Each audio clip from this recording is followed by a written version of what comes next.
오늘 우리에게 주시는 말씀은 요한복음 4장 3절에서 10절까지의 말씀입니다.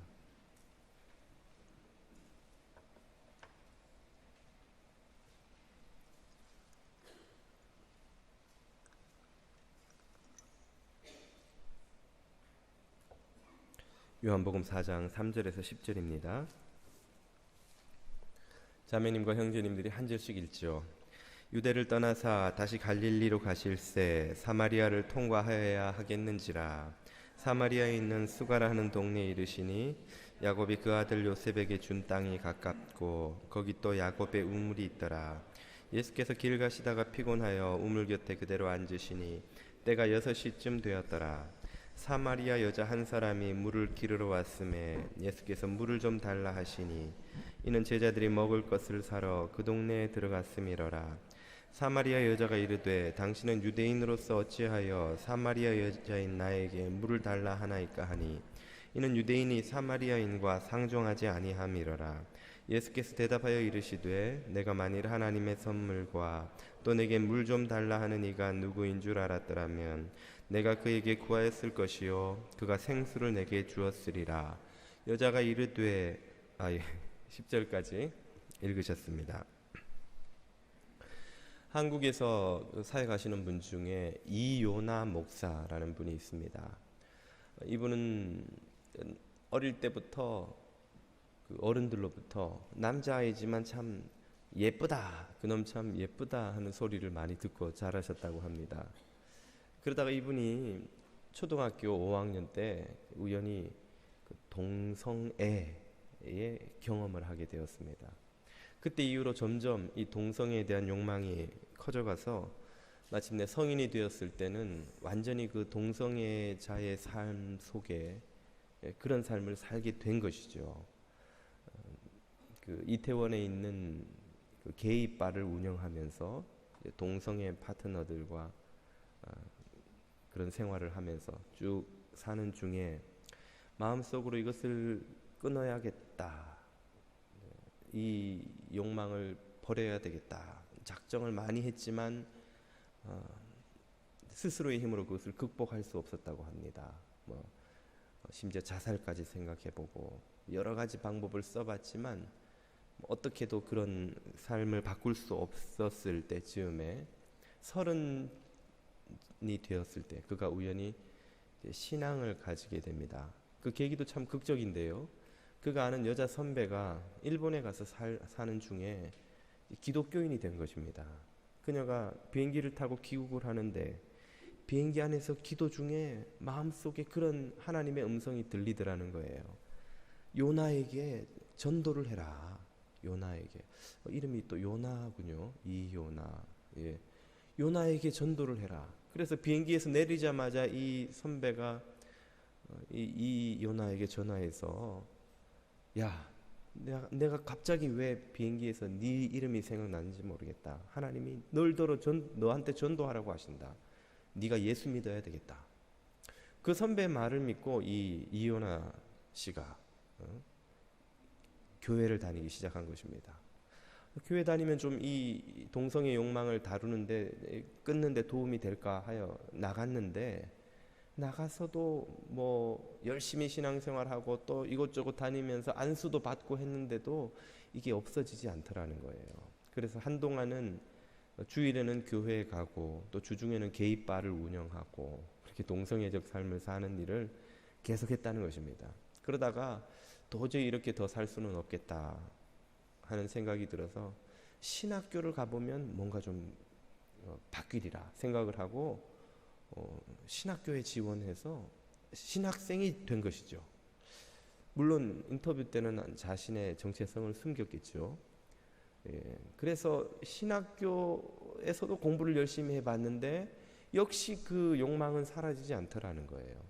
그러던 중에 어느 해 수업 중에 교수님이 칠판에다가 악령을 쫓아내시는 예수님이라는 표현을 써놓고 수업을 하는데 그 표현을 보니까 마음이 참 답답하더라는 것이죠. 아니, 예수님이 다른 악령은 다 쫓아내시면서 왜 내 안에 있는 이 욕망은 끊어주시지 않는가?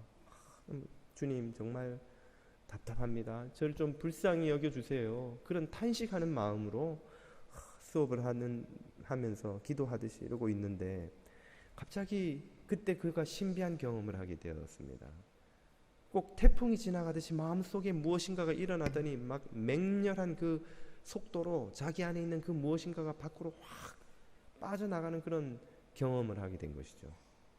그는 이것이 자신의 이 동성의 욕망을 극복하게 해주는, 그것을 버리게 해준 것인 경험인가 하는 마음을 가지고 그게 그런 은혜가 아닌가 이렇게 기대를 했는데, 정말 그때 이후로 그의 안에서 동성애적 욕망이 사라지기 시작했다는 것입니다.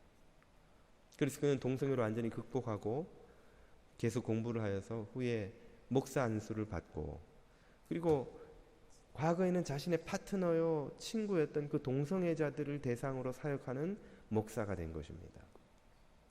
그가 이태원에 와서 그 사람들을 보면, 그 동성애를 경험한 사람들은 그 사람들을 보기만 하면 알 수 있다고 해요. 이 사람이 동성애자인지 아닌지, 게이인지 레즈비언인지 혹은 트랜스젠더인지 이런 게 보이는데, 그들을 보면 과거에 자신이 살면서 겪어야 했던 그 모든 그 고통들이 다 생각이 나서 너무너무 자기의 마음에 불쌍하게 여겨지고 마음에 긍휼이 생긴다는 것입니다.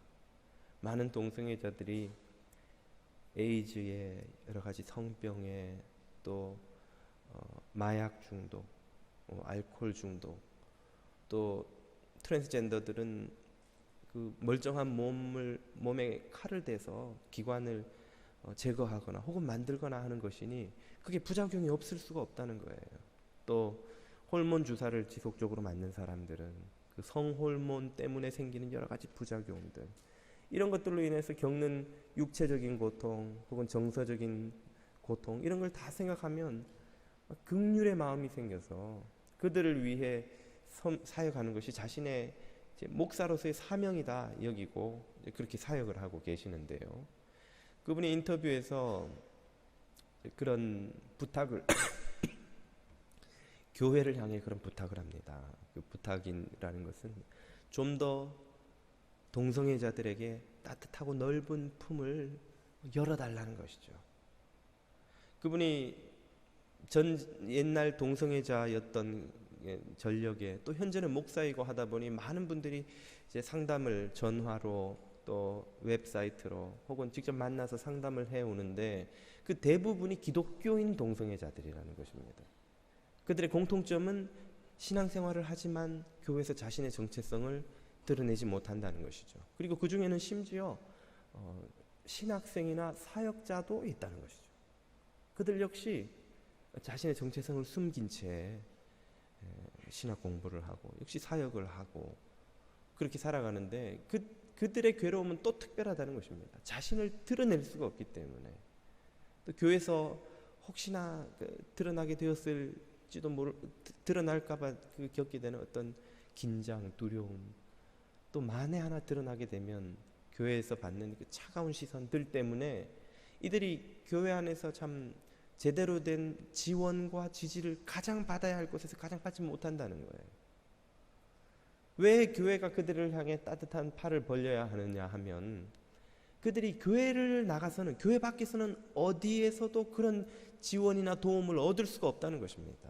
이제는 이 세상 문화와 법이 이 동성애를 하나의 성적 취향으로 취급하기 때문에 더 이상 그것을 치료하거나 도와주거나 극복하도록 지원해 주는 곳이 없다는 거예요.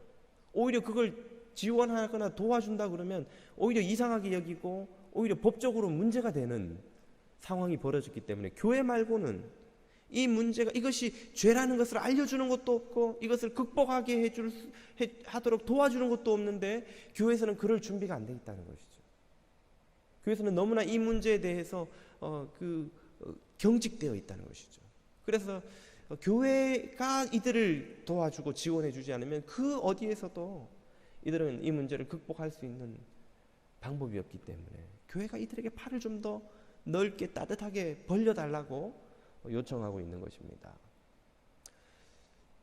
3주간 제가 동성애에 관해 설교를 하겠다고 말씀드리고 이제 마지막 주가 되었습니다. 첫 번째 주에는 우리 그리스도인들이 동성애를 대하는 바른 그 태도에 대해서 말씀을 드렸는데요. 그것은 바로 사랑과 진리가 교차하는 그 교차로에 교회가 서야 한다는 것이었죠.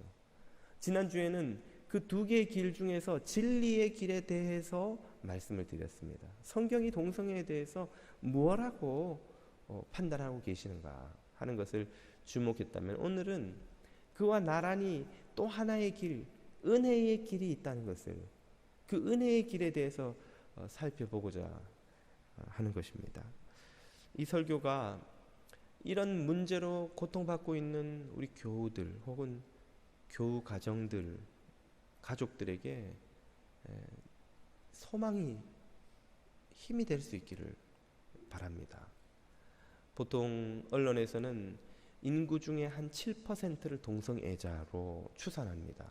산술적으로 본다면 교회에서도 100명의 교인이 모여 있으면 7명은 동성애 문제를 가지고 있거나, 혹은 그들이 가족 문제를 가진 사람들의 가족까지 하면 한 서너 배가 더 많을 수 있다는 것이죠. 그 말은 우리 중에도 똑같은 문제로 고통받는 이들이 있다는 것입니다. 그분들에게 이 설교가 소망이 되고, 또 우리 모든 교우들에게 이 설교가 주님의 음성을 듣는 시간이 되기를 바랍니다.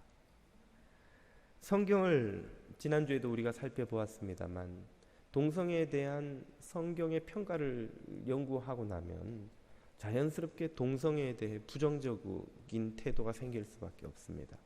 동성애는 분명히 죄라고 성경이 판단을 내리고 있기 때문이죠. 이 동성애에 대한 도덕적 판단이 종종 동성애자들에 대한 혐오와 너무나 쉽게 연결된다는 것이 우리가 오늘 먼저 깨달아야 되는 것입니다. 이 동성애자들에 대한 사회적 편견이 우리 그리스도인들이 성경을 통해 동성애에 대해서 가지는 부정적 평가와 종종 믹스가 되어서 섞여버려서 그것을 구분하기가 대단히 어려워지고, 우리 그리스도인들이 동성애자들을 혐오하는 것이 성경적 입장에 바로 서는 것인 양 착각하게 되는 경우가 왕왕 있다는 것이죠. 그러나 예수님이 우리에게 가르쳐 주신 복음은 우리가 그 어떤 죄인이라 할지라도, 심지어 동성애보다 혹은 더 무서운 어떤 죄를 가진 그 누구라 할지라도 혐오할 수 있는 자격이 우리에게 생기는 것은 아니라는 것을 복음은 우리에게 분명히 가르쳐 주고 있습니다. 세상의 어떤 죄인도 그들을 정죄할 유일하신 분은 의로우신 주님뿐인데 뿐이지만, 주님조차도 나도 너를 정죄하지 아니하노니 하는 말씀으로 그들을 긍휼히 여기셨는데, 동일한 죄인에 불과한 우리가 그 사람들을 혐오하거나 정죄할 수 있는 권리도 자격도 없다는 것을 우리가 먼저 깨달아야 한다는 것이죠. 여러 면에서 예수님은 우리에게 죄인들을 향한 혐오와 멸시 대신에 사랑과 긍휼을 보여주셨습니다. 2주 전에는 우리가 한 가늠하다 잡혀온 여인을 긍휼히 여기시는 주님의 모습을 살펴보았죠. 오늘은 또 다른 장면에서 한 멸시받는 사마리아인 여인을 긍휼히 여기시는 주님을 만나보게 됩니다. 오늘 본문에 등장하는 이 사마리아 여인은 여러 면에서 참 멸시와 혐오를 받는 인물이었다고 할 수 있습니다. 첫 번째는 그녀가 여자였다는 것이죠. 아니, 여자가 뭘 어쨌길래요? 그 당시 2000년 전 고대 근동 사회는 여자라는 것만으로도 엄청난 차별과 멸시를 감당해야 되는, 그냥 견뎌내어야 하는 그런 사회였습니다. 여러분 익히 잘 아시겠지만 그 당시에는 사람을 카운트할 때 아이와 더불어 여자는 카운트하지도 않았어요. 오로지 성인 남자만 사람의 대접을 받았습니다. 여자는 남자의 소유물 그 이하도 그 이상도 아닌 그런 존재였던 것이죠. 거기에다 더 나아가서 두 번째로 이 여자는 인종적인 차별에 직면해 있었는데요. 그것은 바로 사마리아인이라는 점 때문이었습니다. 여러분, 유대인들이 사마리아인을 멸시하고 차별하는 것은 지난 시절 이 미국에서 백인들이 흑인들을 노예로 차별하는 것과 비교도 할 수 없는 거예요. 이 사마리아인들이 유대인들의 사고 속에 차지하고 있는 위치는 개 바로 아래입니다. 유대인들은 이방인들을 개와 동급으로 여겼어요. 그런데 그 개와 이방인보다 더 멸시한 인종이 바로 사마리아인이었습니다. 얼마나 그들을 멸시했는지, 얼마나 그들을 차별했는지 그것은 도저히 이 오늘날 문화에서는 갖다 댈 그 어떤 적절한 대상이 없을 정도로 심한 차별을 했었습니다. 게다가 이 여인은 개인적으로 아주 결정적인 도덕적 핸디캡이 있었죠. 예수님과의 대화 속에서 그녀는 남편을 5번 바꿨다고 나옵니다. 여러분, 오늘처럼 성적으로 개방되어 있다고 하는 사회에서도 한 여자가 남편을 5번 바꿨다면 그녀가 주변 사람들로부터 좋은 평가를 받기는 대단히 어렵지 않겠습니까? 손가락질과 멸시와 수군거림의 대상이 되지 않으면 정말 다행이죠. 하물며 2000년 전 고대 근동사회에서 그때는 여자의 정절이 목숨보다도 더 중요했던 시절입니다. 지금도 근동 지방에 가면 여러분, 여자가 뭐 결혼 전에 관계를 했거나 성애를 가졌거나 혹은 뭐 외도와 비슷한 어떤 상황에 놓이면 다른 사람도 아닌 가족들이, 오빠가, 아버지가 여자를 광장에 끌고 나와서 가문의 명예를 지킨다고 명예살인이란 이름으로 그 딸을 돌로 쳐서 죽이는 것이 아직도 벌어지는 것이 중동입니다. 그런 사회에서 2000년 전에 한 여자가 남편을 5번 바꿨다. 그녀가 어떤 대접을 받았을지 한번 상상을 해보십시오. 그 공동체, 그 수가라는 커뮤니티에서 이 여자는 완전히 요즘 말로 하면 왕딴 거예요. 완전히 인간 축에도 못 끼는 그런 대접을 받은 여자인 것이죠.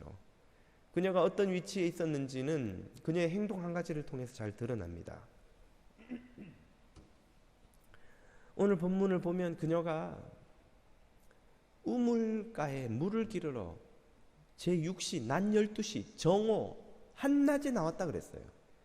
근동지방의 한낮의 기후는 LA에서 살아보신 분은 아시겠지만 LA에서 가장 더운 여름의 날씨는 좀 과장하자면 그 자동차 본넷 위에 계란을 탁 깨면 반숙이 그대로 쫙 되는 날씨죠. LA가 더울 때 정말 그렇습니다. 그런 LA 날씨도 이 근동지방 여름 날씨에 비하면 양반인 거예요.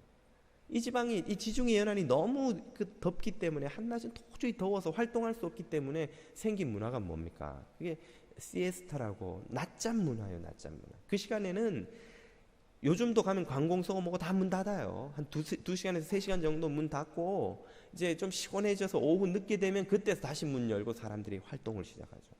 그래서 남미 사람들이 밤 10시, 11시에 파티 여는 게 하나는 이상한 게 아니에요. 그 남유럽에서 건너온 문화입니다. 그 더운 데서 낮에는 자고 오후에 이제 서늘해지면 깨서 이제 활동하다 보면 남들 자는 10시, 11시 돼도 뭐 쌩쌩한 거예요. 파티해도 아무 문제가 없는 것이죠.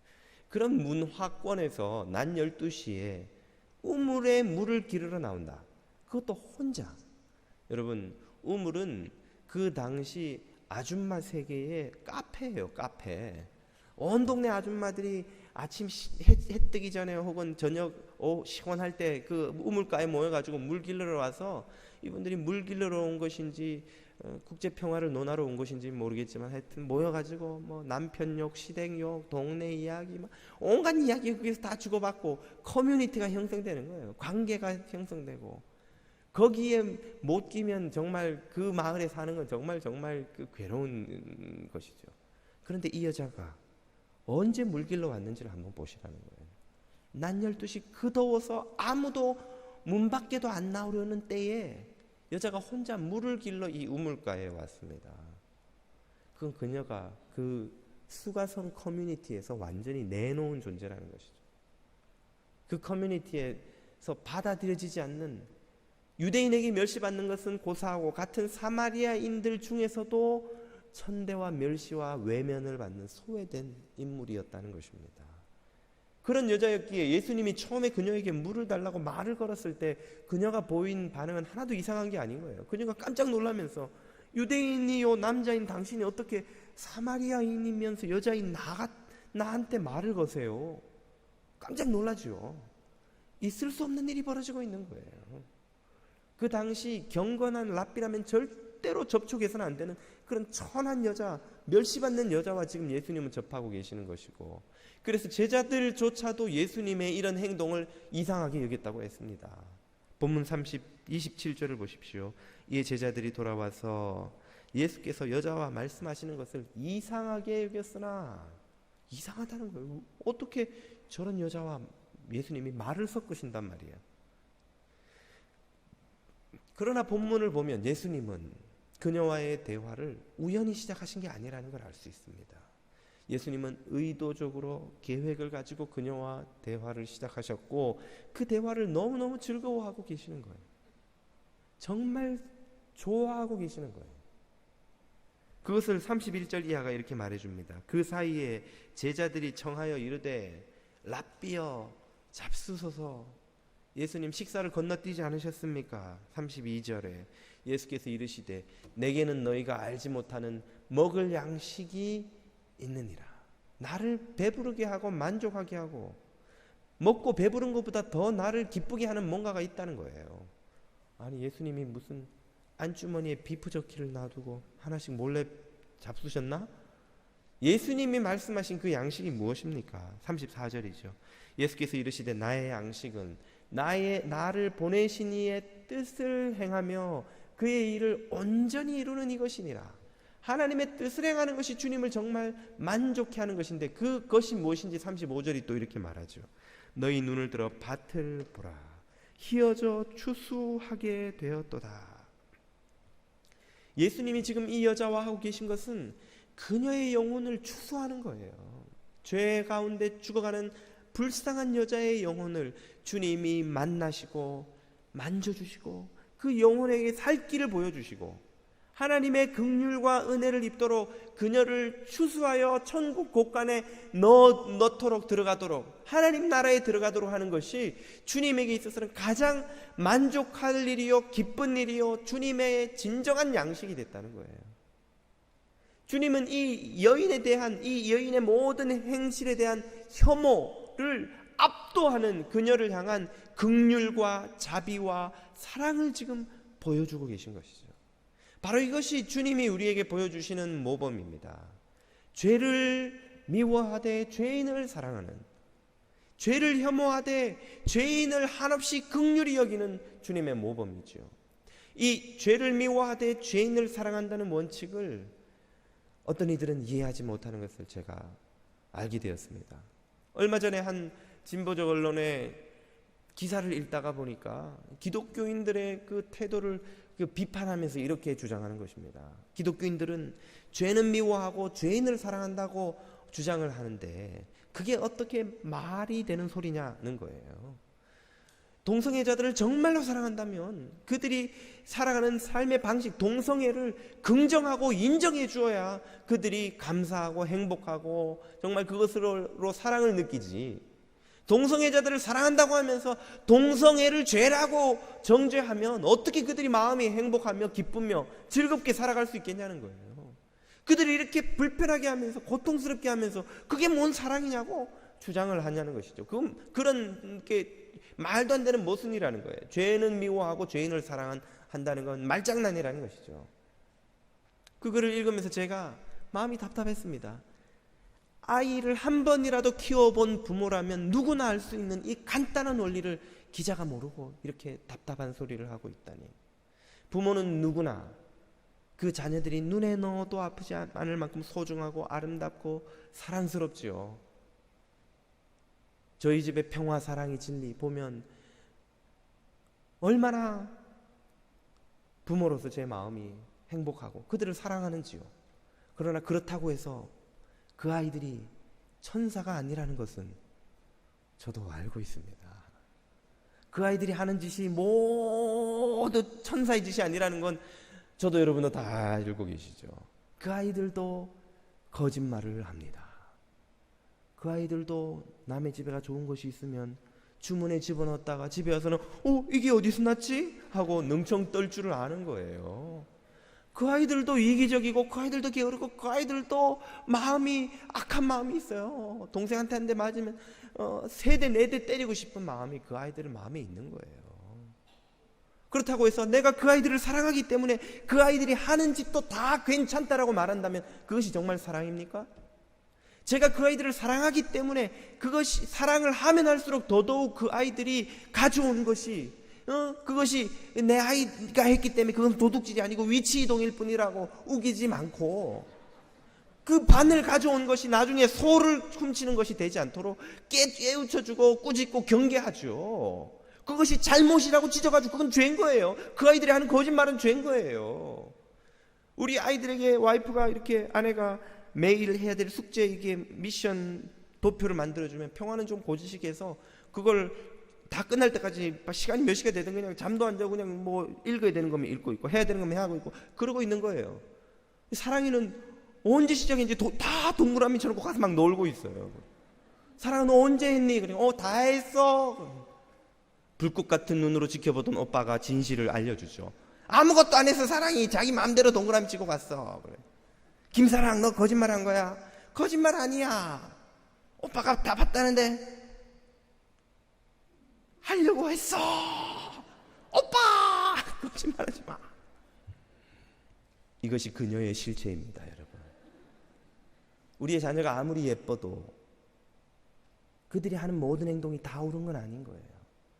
그들이 하는 잘못된 행동은 미워해야 되는 거예요. 그것을 미워하도록 가르쳐야 하는 거예요. 그 아이들이 어디 그런 짓만 하겠어요? 더 심한 짓은 안 하겠어요? 제가 모를 뿐이지 더 심한 짓도 해요. 모르는데 어떻게 아느냐? 저의 어린 시절을 돌아보면 답이 나오는 거예요. 우리 엄마 아빠만 몰랐을 뿐이지 내가 몰래 한 짓이 얼마나 많은지 뭐 그 아이들이라고 다르겠냐는 거예요. 아이들은 사랑스럽지만 그 아이들이 하는 잘못된 행동은 사랑하거나 긍정하거나 받아들일 수 없는 거예요. 그것은 아니라고 말해줘야 되는 거예요. 그게 사랑이고 그게 그 아이들을 축복하는 거예요. 아이들은 사랑하지만 아이들이 하는 잘못된 행동은 미워하는 것이죠. 그것이 죄를 미워하고 죄인을 사랑하는 원리이고 아이를 키워본 부모라면 누구나 그것은 본능적으로 알 수 있는 것입니다.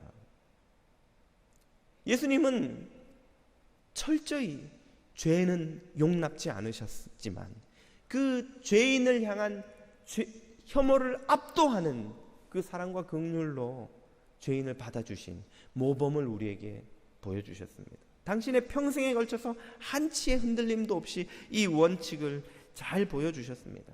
교회가 바로 오늘날 배워야 할 것이 이것입니다. 혐오를 압도하는 긍휼, 혐오를 압도하는 그 죄인의 영혼을 향한 사랑, 이것을 오늘날 우리 교회가 배워야 되는 거예요. 우리는 기본적으로 본성적으로 죄인이기 때문에 이 사랑과 긍휼을 배우기보다 혐오와 정죄를 더 쉽게, 너무나 쉽게 잘 배웁니다. 정작 정죄하시고 혐오하실 자격이 있는 주님조차 당신이 그것을 하지 않으시겠다고 했는데 우리는 주님보다 더 나아가서 우리가 혐오와 정죄를 마구 배워와서 막 쏟아놓죠. 우리가 얼마나 쉽게 형제를 혐오하고 자매를 정죄하고 희생양을 만들고 누군가를 모든 것을 책임을 전가하고 탓하고 비난하고 하는지를 우리가 정말 깨닫게 된다면 우리가 얼마나 그렇게 형제 자매에게 그런 영적인 폭력을 많이 가해왔는지를 깨닫게 된다면 얼굴이 화끈거려 도저히 들고 다닐 수 없으리라고 생각합니다. 우리가 이 동성애자들을 비롯한 여러 가지 문제를 가진 사람들을 이해하고 긍휼히 여기도록 하는 데 도움이 되는 팁이 한 가지 있다고 생각합니다. 저도 설교 준비를 하면서 참 고민해 본 문제인데요. 그것은 우리의 자녀 중에 특별히 제일 사랑하는 자녀 중에 누군가가 나에게 와서 커밍아웃을 한다고 가정을 해보는 것이죠.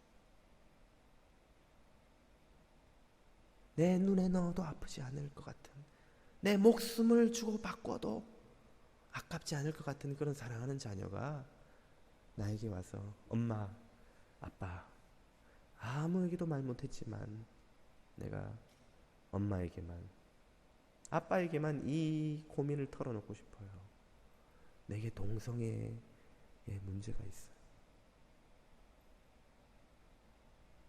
그렇다면 나는 그 사랑하는 자녀를 어떻게 대할 것인가? 그 자녀에게 어떻게 내가 어떤 마음으로 어떤 자세로 어떤 모습으로 그 자녀를 대할 것인가를 우리가 생각해 본다면 아마 그것이 가장 이 주님의 긍휼의 마음을 이해하고 본받는데 가까워지는 방법이 아닐까 저는 생각합니다. 그렇지 않고는 우리가 이것을 제3자의 일, 남의 일이라고 생각하고 이해하고 긍휼히 여긴다는 것은 실감을 못하는 거예요. 사실은 그 아픔을 우리가 정말 이해하기가 어려운 것이죠. 물론 그렇게 가정을 한다고 그것이 충분히 이해가 된다는 것은 아니지만, 그러나 우리가 가장 노력해 볼 수 있는 방법은 바로 그것이 아닐까 생각을 해봅니다. 우리가 무엇보다 잊지 말아야 할 것은 동성애자들을 대하는 우리가 그들보다 영적으로 도덕적으로 우월한 위치에서 그들을 도와주러 가는 존재가 아니라는 것을 깨달아야 한다는 것이죠. 동성애자들도 우리도 모두 공통점이 있는데 그것은 구원받을 수 없는 절망적인 죄 속에 빠져서 살아가던 죄인에 불과하다는 것입니다. 우리가 조금 먼저 주님의 그 긍휼을 힘입어 의지하여서 하나님의 자녀가 되었을 뿐이죠. 그 은혜를 입고 있을 뿐이죠. 그리고 그럼에도 불구하고 우리는 사실은 우리 삶에서 모든 죄를 완전히 끊지 못한 채 아직도 그 죄와 싸우고 있는 그 철로 역정의 여정 중에 있는 죄인에 불과하다는 것입니다. 주님이 우리를 의롭다고 인정해 줬기 때문에 의로운 것이지 우리 삶이 다 깨끗해졌기 때문에 의로운 게 아니라는 거예요. 다시 말해 50% 100%라는 것이죠. 내가 동성애를 하지 않는다고 해서 동성애자들을 판단하거나 정죄하거나 혹은 혐오하거나 아니면 혹은 우월한 위치에서 그들을 도와줄 수 있는 그런 자격이나 능력이 우리에게 있는 게 아니라는 것을 알아야 된다는 것입니다. 로마서 1장에서 사도 바울이 동성애와 더불어 심판을 피할 수 없는 죄악들에 대해서 열거하는데 우리에게 아주 익숙한 표현들이 나와요. 한번 들어보십시오. 비방하는 것, 없는 말을 지어내는 것, 제 자랑하는 것, 교만하는 것, 부모를 거역하는 것, 자비 없는 것, 형제 자매에게 온정이 없는 것, 따뜻하게 형제 자매들을 대하지 않는 것. 그러면 저와 여러분 중에 이런 죄악들이 내 삶에서 완전히 다 끊어졌노라고, 한치의 흠도 없어서 이제 나는 의로운 이 죄의 문제로부터 완전히 자유로워졌노라고 자신 있게 손들 수 있는 사람이 누가 있냐는 것입니다. 나는 이제 누구도 비방한 적이 없고 앞으로도 영원히 하지 않을 것입니다. 누구도 없는 말을 지어내어서 내 험담하고 뒤에 가서 비난하고 조롱하고 하지 않을 것입니다. 다시는 나를 자랑하거나 드러내거나 교만하거나 내가 남보다 우월한 줄 알고 나를 포장하고 하는 이런 허영에 나는 빠지지 않을 것입니다. 다시는 부모를 거역하거나 다시는 형제자매에게 관용을 보여주지 않거나 하는 이런 행동, 이런 죄를 나는 절대 앞으로 이제는 다 끊고 절대 범하지 않습니다. 나는 여기로부터 완전히 자유롭습니다 할 사람이 우리 중에 누가 있느냐는 것입니다. 정말 우리가 주님의 이 긍휼의 마음을 배우려 한다면 먼저 우리나 그들이나 모두 하나님의 전적인 긍휼로만 구원 얻는 존재라는 사실을 철저히 깨닫고 같이 그 자리로 내려가서 내가 하나님의 은혜로 구원받고 오늘도 버티고 오늘도 그 은혜를 힘입어 승리하는 것처럼 함께 승리합시다 하고 낮아진 자리에서만 정말 그들에게 긍휼을 보여줄 수가 있다는 것입니다.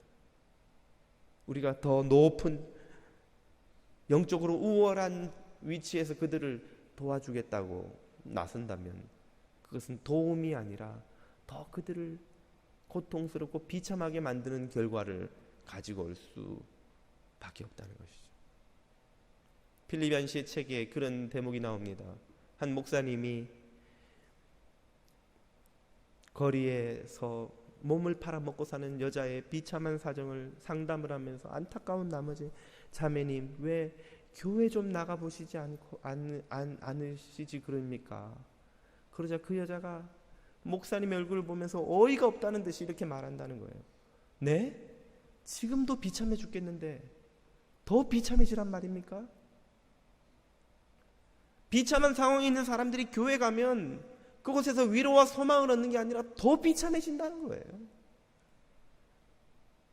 거리의 여자가 여기 왔구나. 아이고 저 불쌍한 사람, 아이고 저 어쩌다가 저렇게, 아이고 어떻게 사람들의 마음속에 그녀를 더 비참하게 만드는 그런 동정과 영적인 우월감을 느끼면 어떤 사람이 교회에 오고 싶겠냐는 거예요. 우리가 동성애자들을 사랑한다고 도와준다고 말하면서 오히려 그들에게 더 비참함을 느끼게 만든다면 그것은 또 다른 영적인 폭력이 될 수가 있는 것입니다. 정말 우리가 그들을 사랑한다면, 그들을 긍휼히 여긴다면 그것은 우리가 그들보다 더 영적으로 우월하기 때문이 아니라 우리도 그들처럼 하나님의 은혜로 밖에는 살 수 없는 존재이기 때문에 함께 하나님의 은혜를 의지하는 자리로 나아가는 자로서 그들 곁에 서 줄 수 있어야 그제서 그것이 진정한 도움이 될 수 있다는 것이죠. 한 가지 더 우리가 기억해야 될 것은 우리가 이 문제에 접근함에 있어서 믿음을 가져야 한다는 것입니다. 그 믿음이란 예수 그리스도의 보혈이 동성애의 죄를 해결할 수 있고 성령의 능력이 그것을 치유할 수 있다는 믿음입니다. 그것이 없다면 아무런 소망이 없는, 그저 마음을 좀 진정시켜주는 값싼 위로밖에는 우리가 줄 것이 없는 것이죠. 많은 동성애를 옹호하는 이들이 동성애가 타고나는 것이며 그것은 극복될 수 없는 것이라고 주장을 합니다만, 지난주에도 말씀드린 것처럼 그것은 증명된 바가 없고 유전적으로 어떤 유전자가 어떤 식으로 그런 문제를 일으킨다는 것은 아무런 증명된 바가 없는 거예요. 간혹 그런 주장을 하는 사람이 없지는 않지만 역시 주장일 뿐입니다. 그 못지않게 많은 동성애를 극복한 사람들은 주장하기를 동성애는 타고나는 것이 아니며 그것은 극복될 수 있는 것이라고 말하고 있습니다. 앞에서 소개한 이요나 목사님의 경우 역시 자신의 경우도 그러했고 자신이 만난 많은 동성애자들이 극복할 수 있다는 거예요. 어렵지만, 쉽지는 않지만 극복이 가능하다는 것을 그는 인정하고 있습니다. 우리는 다른 모든 죄들처럼 동성애 역시 예수 그리스도의 보혈의 능력으로 씻김받고 성령의 능력으로 극복될 수 있다는 것을 믿습니다. 이 믿음을 교회가 잃지 않아야, 그리고 그 믿음에 근거해서 소망의 길을 제시할 수 있어야 진정 우리가 세상에 구원의 빛을 던질 수가 있는 것입니다. 많은 이들이 그런 도움 자체를 거부하죠. 나는 정상인데 왜 니네가 자꾸 나를 문제가 있다고 하고 죄인이라 그러고 뭐 치유받아야 된다고 극복되어야 한다고 하는 이들이 있지만, 그러나 앞에서 소개해드린 이요나 목사님을 찾아온 수많은 사람들은 거의 다가 기독교인이라는 것이죠. 그 사람들은 교회 안에서 동성애 문제를 안고 신앙생활을 하고 있습니다.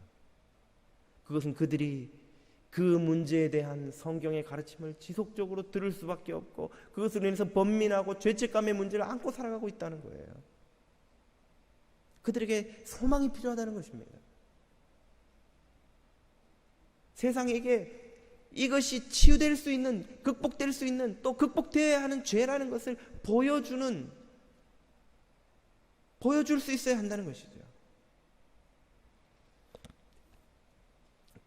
여러분이 유튜브에서 크리스토퍼 원이라는 이름을 치면 한 중국계 미국인의 간증 자료를 보실 수가 있습니다. 그는 9살 때 처음 포르노 잡지를 통해서 이 동성애의 이미지를 접하고 호기심을 느꼈습니다. 그리고 그 후 점차 동성애 경험을 하게 되다가 성인이 되었을 때는 완전히 동성애적 삶에 빠져버렸습니다. 공부를 잘해서 치과 대학에 진학은 했는데 이 동성애의 삶이 가지고 오는 그 강렬한 유혹과 그 욕망에 이끌려 살다 보니 수업도 과제도 제대로 하지를 못해서 결국은 졸업을 4개월 앞두고 퇴학을 당했습니다. 그 후 그는 생계를 위해서 마약을 제조해서 팔다가 마약에 중독되고 동성애와 섹스에 중독된 그 중독된 상태로 체포되어서 감옥에 갇히게 됩니다. 감옥에서 받은 건강 검진을 통해서 그가 HIV, 에이즈 보균자라는 사실을 알게 되죠. 인생의 그 막다른 골목에서 절망에 빠져서 그가 고통스러워하다가 쓰레기통에 버려져 있는 책 한 권을 발견하였습니다. 그것은 기도원 협회에서 보급한 조그만 그 신약 성경 번역본, 신약 성경본이었습니다. 그가 그것을 읽기 시작하면서 자신이 세상의 법을 거슬러 살아왔을 뿐 아니라 하나님의 법조차도 거슬러 살아왔다는 것을 깨닫게 됩니다. 그 감옥에서부터 그는 회개를 시작하고 결국 출소 후에 또 계속해서 이 마약 중독과 싸우고 이 섹스 중독과 또 동성애적 성향과 싸우면서 마침내 그것을 극복하고 정상적인 삶으로 돌아옵니다. 그리고는 시카고 무디 신학교의 교수의 자리에까지 이르게 되죠. 그는 인터뷰 말미에서 이렇게 고백합니다. 자신은 하나님의 은혜로 이 문제를 극복하였노라고. 그리고 남은 평생 이것과 싸우며 살아가게 되리라고. 그 말을 저는 그렇게 이해가 되었어요. 담배를 끊은 사람이 혹은 마약을 끊은 사람이 끊었다고 한다고 해서 죽을 때까지 다시는 그런 유혹이 생기지 않느냐? 그건 아니죠. 알코올릭도 끊고 나서도 그렇게 말을 알코올을 끊고 2년 3개월 되었습니다. 그 말은 그 이후를 참 견뎌냈다는 것이죠. 그 말은 언제든지 그런 유혹이 올 수 있다는 것입니다. 그것과 평생 싸워가는 것이 중독과 싸우는 것이듯 그 사람에게는 이 평생 그 욕망, 그 예전의 유혹과 싸워가는 것이 그의 미션이라는 생각이 드는 것이죠. 하나님의 은혜가 그를 붙들어서 그 죄와 싸울 수 있게 도와준 것이라는 생각이 듭니다. 이것은 비유하자면 결혼과 비슷하다고 하겠습니다. 어떤 사람은 첫눈에 반해서 결혼에 골인하고 어떤 사람은 친구인 줄 알고 맨날 같이 지내다가 보니까 어느새 가랑비에 옷 젖듯이 정이 들어서 이게 알고 봤더니 여자였구나. 집에 바래다 주기도 힘들고 그냥 같이 살까? 그러다 그냥 결혼을 하기도 하고, 또 어떤 커플은 아무 느낌이 없는데 그냥 부모님이 중매를 해줘가지고 만나서 살다가 보니까 새록새록 정이 생겨서 살기도 하고, 어쨌든 공통된 것은 그 안에 사랑이 어떤 모습으로든 찾아와서 가정을 이루었다는 것이죠. 이 동성애 같은 죄의 문제를 극복하는 것도 어떤 사람은 아주 특별한 신비한 경험을 통해서 한 번에 그것을 끊기도 하고, 어떤 사람은 오랜 시간에 자기와의 싸움을 통해서 조금씩 극복하기도 하고, 또 어떤 이들은 치유센터나 혹은 상담을 의지해서 그 도움을 받아가면서 그것을 극복하기도 한다는 것이죠. 그러나 어찌되었건 하나님의 은혜가 있으면 그것을 이길 수 있다는 것입니다. 그것이 우리 교회의 믿음인 것이죠. 그리스도의 보혈과 성령의 능력이 그 죄로부터 그들을 승리케 할 수 있다는 믿음이 우리에게 있는 것이죠. 그 믿음을 가지고 교회가 다가갈 때에 그들에게 소망을 전할 수 있다는 것입니다. 그렇지 않다면, 그렇게 극복될 수 있다는 믿음이 없다면 우리가 가서 해줄 수 있는 것이 뭐가 있겠어요? 그냥 위로해주고 밥 한 끼 사주고 나는 당신 편이요, 말 한마디 해주는 것이 과연 진정한, 안 하는 것보다는 물론 낫지만, 그러나 그것이 정말 영원한 소망이 될 수가 있겠냐는 것입니다.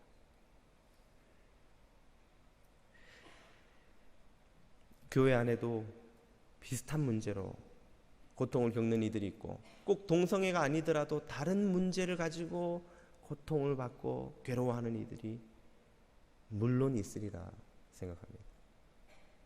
그런 이들에게 교회가 정말 진리와 이 사랑의 길 위에 굳게 설 때에 소망의 빛, 생명의 빛을 비출 수 있다는 것이죠. 그것이 없이는 그저 세상 사람들이 다 줄 수 있는, 그냥 그저 안 듣는 것보단 낫지만 그 순간이 지나고 나면 아무 소용이 없는 그 위로, 정도 이상으로 교회가 줄 수 있는 것이 없다면 과연 복음의 능력이 어디에 있는 것이 되겠습니까? 진리와 긍휼이 만나는 이 자리에 서는 것은 어려운 일이지만 그러나 불가능한 일이 아닙니다. 그렇기 때문에 예수 그리스도께서 우리에게 그 모범을 보여주셨고 우리를 그 자리로 부르고 있는 것이죠. 이 사랑과 진리가 만나는 교차로에서 우리가 복음의 빛을 세상에 널리 비출 때에 생명의 길이 어디 있는지 알지 못하는 이들이 그 빛을 보고 주님께로 나와 이 사마리아 여인처럼 생명으로 나오게 되는 그런 역사들이 불일 듯 일어날 수 있기를 축복드립니다.